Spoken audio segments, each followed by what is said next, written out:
1-yanvar kuni nimalar bo'ladi? Hamma xohlagan joyda yotadi. Televizor bo'lsa bo'kirib yotibdi. Kecha ertalab tursam yeyman deb niyat qilgan narsalaring dasturxonda yo'q bo'lib qoladi.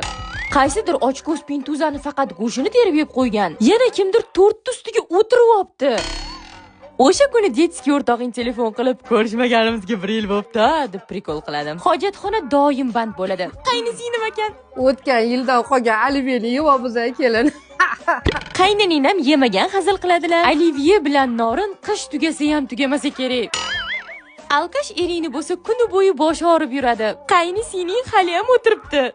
Shuncha muammo ustiga mehmonlar ham keladi-yu. Yo savolda nimaga hamma bizanikiga keladi? Biz boshqalarnikiga mehmonga bormaymiz-u.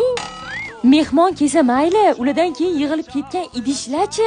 Yaxshi ham bavi bor. Shuncha idishni bittada dezinfeksiya qilib olaman. Oldin katta tog'oraga qaynoq suv solib, bavini solib 10 minut kutaman. Kechadan qolib ketgan selyotka hidi-yu, yopishib qolgan xalideslarni 10 minutda tozalab olaman. Keyin oddiy suvda chaysam bo'ldi. Qaynisinglim hali ham shattalar. 1-yanvar kuni oynan oldiga kelib, hammani motivatsiyasi paydo bo'lib qoladi-yu. 2026 mani yilim. O'zimga va'da beraman. Bu yildan zalga chiqaman, alt solaman. To'xta, o'tgan yil ham shularni bajaraman deb o'zimga va'da berib bajarmadim. Ha, mana bu yil yana va'da beraman deb yana bajarmayman. Pak.